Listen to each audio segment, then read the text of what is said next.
दोस्तों trading experience में आप सभी का स्वागत है। जैसे कि हम लोगों ने इंडिकेटर्स को शुरुआत कर दी थी, हम लोगों ने दो इंडिकेटर देख लिए थे। ये पहला था रिलेटिव स्ट्रेंथ इंडेक्स आरएसआई, दूसरा था मूविंग एवरेजेस।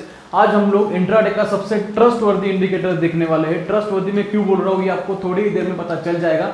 उसका नाम है VWAP, that is volume weighted average price. क्या नाम है? वॉल्यूम वेटेड एवरेज प्राइस, जिसे हम शॉर्ट में कहते हैं हमारे डेली लाइफ में VWAP। ठीक है, चलो तो सबसे पहले तो आप इंपॉर्टेंट जान लो एवरेज प्राइस का। प्राइस कभी भी अपने एवरेज के पास आके वहां से या तो नीचे जाएगी या ऊपर जाएगी। अगर ऊपर जाएगी तो आप उसे बाय करेंगे, अगर नीचे रहेगी तो आप उसे सेल करेंगे। तो एवरेज प्राइस का इतना इंपॉर्टेंस क्यों है? अगर आप ट्रेडिंग पीरियड में जब भी आप ट्रेडिंग कर रहे हो, तभी अगर आप CMP मतलब करंट मार्केट प्राइस पे अगर आप कोई भी शेयर बाय कर रहे हो तो आपसे बड़ा मूर्ख इस दुनिया में कोई नहीं है। कभी भी मार्केट के या प्राइस के पीछे मत भागो, प्राइस को अपने पास आने दो। और सबसे आसान जरिया है एंट्री का, वो है एवरेज प्राइस। और वो वॉल्यूम वेटेड एवरेज प्राइस अगर हो तो वो बहुत ज्यादा इंपॉर्टेंस पा लेती है। ठीक है, तो मैंने ऐसा क्यों कहा कि एवरेज प्राइस का इंपॉर्टेंस बहुत ज्यादा है? ज्यादातर रिटेलर्स को ये लगता है कि मैं बॉटम पे खरीद लूं और टॉप पे बेच दूं। ठीक है, या मैं टॉप पे उसे शॉर्ट सेल करूं और बॉटम पे बाय करूं। लेकिन ऐसा rarest of the rare case में ही पॉसिबल होगा, और उस केस के लिए आपको 1 साल 2 साल वेट करना पड़ेगा। ठीक है, तभी आप सीख जाओगे कि कौन सा बॉटम है। तभी भी 5-10 पैसे का गैप तो आ ही जाएगा। आप एग्जैक्ट बॉटम पे बाय करके टॉप पे सेल नहीं कर सकोगे। ठीक है, तो इसीलिए एवरेज प्राइस एक बेस्ट जरिया है। VWAP भी आप जैसे है वैसे फॉलो नहीं करोगे, थोड़ा सा VWAP में और आपके एंट्री प्राइस में थोड़ा सा गैप रखोगे, मतलब 5 या 10 पैसे का या मैक्स 20 पैसे का, डिपेंड करता है कि वो शेयर कितने रुपए का है। अगर वो शेयर 150 से ऊपर है तो आप 20 या 25 पैसे का गैप भी रख सकते हो। अगर वो 100 के नीचे है तो 5 या 10 पैसे का गैप रखो। टारगेट आपका होना चाहिए 0.75 रुपीज पर 100 रुपीज। ठीक है, 0.75 रुपीज पर 100 रुपीज आपका टारगेट होना चाहिए। वैसे तो सबसे बेस्ट टारगेट है आपका इमोशन, लेकिन अगर थ्योरेटिकल वे में जाए तो 0.75 पैसे पर 100 रुपीज शेयर, ये टारगेट थोड़ा सा सेफ हो जाता है। ठीक है, चलो तो एवरेज प्राइस का क्या इंपॉर्टेंस है? तो वो प्राइस का कभी भी आप एक कैरेक्टरिस्टिक जान लो कि प्राइस कभी भी अपने एवरेज प्राइस पे आएगी, वहां से वो या तो नीचे जाएगी या तो ऊपर जाएगी। ठीक है, तो जैसे मैंने पहले ही बोल दिया था, ऊपर बाइंग होता है, नीचे सेलिंग होता है। तो वॉल्यूम वेटेड एवरेज प्राइस ऐसा कॉन्सेप्ट क्यों आया होगा? क्योंकि कभी कभार अगर आप सिर्फ प्राइस को फॉलो करोगे तो आपका वो सिग्नल फॉल्स होगा या फाउल सिग्नल मिलेगा आपको, जिसे फेक सिग्नल भी कहते हैं, फेक सिग्नल मिलेगा। ठीक है, तो फिर वॉल्यूम वेटेड एवरेज प्राइस जो है उसके पीछे का लॉजिक क्या है? आपको तो पता है कि मैं आपको इंडिकेटर का सीधा स्ट्रेटेजी बता नहीं देता। आप इंडिकेटर्स कम जान लो, लेकिन जो इंडिकेटर्स पढ़ रहे हो उस इंडिकेटर के पीछे का पूरा लॉजिक अगर नहीं पता है तो पूरा नॉलेज वेस्ट है। ठीक है, इंडिकेटर्स के पीछे क्या लॉजिक है ये जानना बहुत ज्यादा इंपॉर्टेंट हो जाता है। अगर आप इंट्राडे ट्रेडर हो तो आपको थोड़ा बहुत लॉजिक पता होना चाहिए। ठीक है, इंट्राडे में तो VWAP का बहुत ही ज्यादा यूज है। पोजिशनल में VWAP लग नहीं सकता चार्ट पे, तो हम लोग उसके लिए देखते हैं एंकर्ड VWAP। उसके ऊपर भी मैं वीडियो लेके आने वाला हूँ। लेकिन जो लोग इंट्राडे ट्रेडिंग करने वाले हैं F&O के लिए और इक्विटी के लिए, VWAP थोड़ा सा जान लो, VWAP में एक्सपर्ट बन जाओ। ठीक है, चलो तो देख लेते हैं कि VWAP का यूज कैसा होता है। चलो मान लो कि कोई शेयर है जिसका प्राइस है 10 रुपया। किसी शेयर का प्राइस, किसी ABC कंपनी का शेयर है, उसका प्राइस है 10 रुपया। ये उसका प्राइस है और ये उसका वॉल्यूम है, मतलब एक दिन में उस कंपनी के कितने शेयर्स ट्रेड हुए वो हो गया उसका वॉल्यूम। ठीक है, तो वॉल्यूम है उस शेयर का 10 रुपीज। तो आप ये काउंट करो कि कितने पैसे का लेना देना हुआ है। ठीक है, बहुत सिंपल लैंग्वेज में देखने वाले हम लोग, ज्यादा इकोनॉमिक्स का लैंग्वेज या ज्यादा CA लेवल का लैंग्वेज यूज नहीं करने वाले।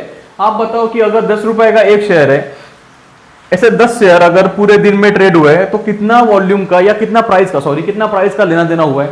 100 रुपया। ठीक है, तो ये मैंने थोड़ा सा ग्राफ बनाने की कोशिश की है। ये डेज है, ये डेज मतलब कितने दिन ट्रेडिंग हुई है, और ये है उसका प्राइस।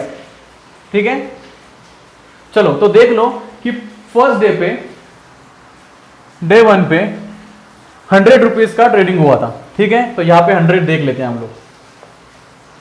डे 1 पे हुआ था 100 रुपीज का ट्रेडिंग, चलो ठीक है। दूसरे दिन उस कंपनी के, सेकंड डे पे उस कंपनी के 10 रुपए का ही शेयर था वो, ऐसा मान लेते हैं, और 30 शेयर्स ट्रेड हो गए, ठीक है। 30 शेयर्स ट्रेड हो गए, प्राइस आ गया 300। चलो ग्राफ पे प्लॉट कर लेते हैं उसे फटाफट।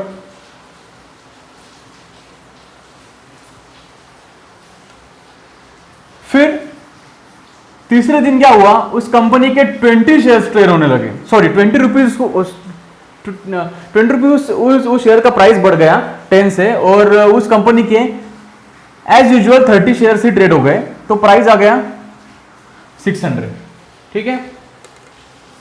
देख लेते हैं 600।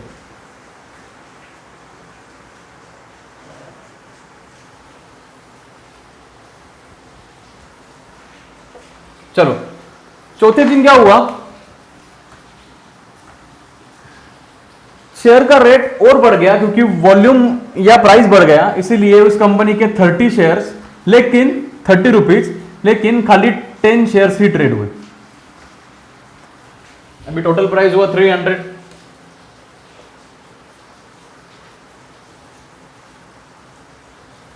ठीक है। पांचवें दिन क्या हुआ, कम शेयर ट्रेड होने की वजह से उस कंपनी, अभी उस कंपनी के शेयर का प्राइस भी थोड़ा सा गिर गया और 15 रुपीज पे आ गया, लेकिन शेयर का वॉल्यूम बढ़ गया, वो हो गया 30, 450 रुपीज उसका टोटल प्राइस हुआ, ठीक है। आते हैं 450 पे, 450 आएगा यहां पे,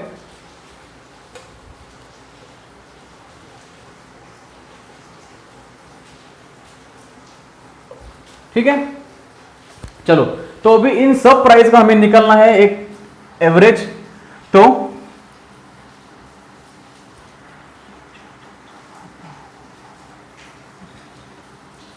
$1750 टोटल प्राइस है 5 दिन का। अभी एवरेज निकालना है तो 1750 डिवाइड बाय 5, क्यों, क्योंकि दिन 5 थे, ठीक है।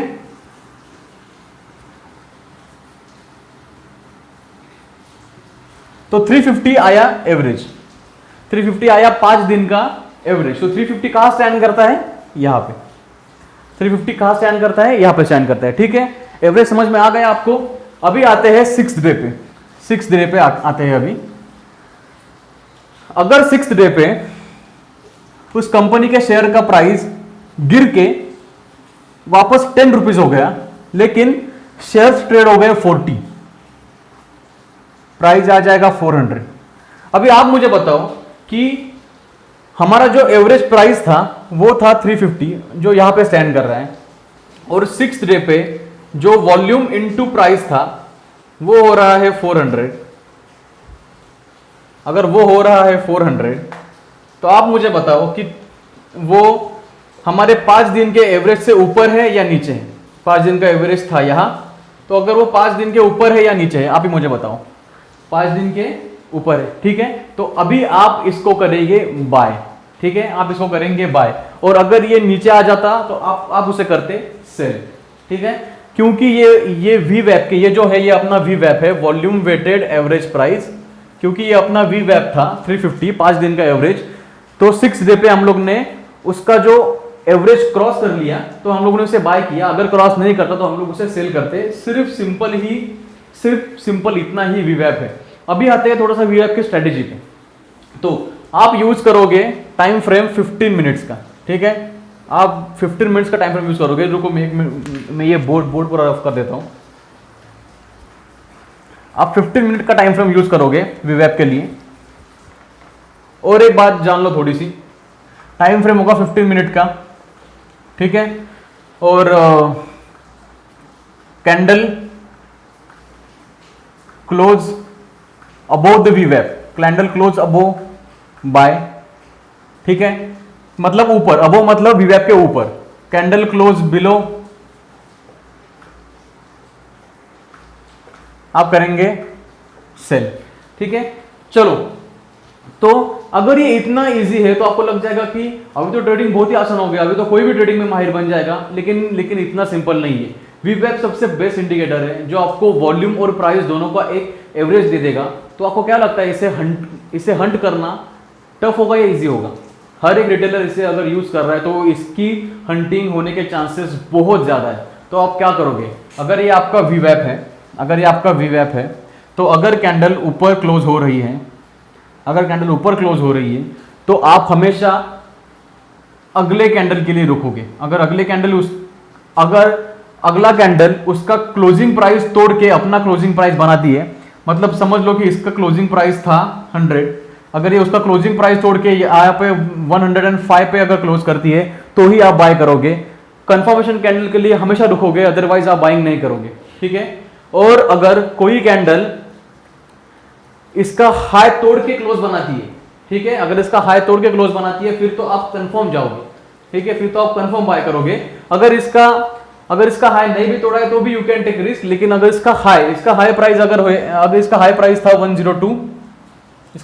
102, तो अगर इसका हाई प्राइस यहाँ पे 105 ने तोड़ दिया क्लोजिंग ने, तो आप श्योर शॉट उसे बाय करोगे और आपका बाइंग प्राइस होगा वापस ये वीवैप।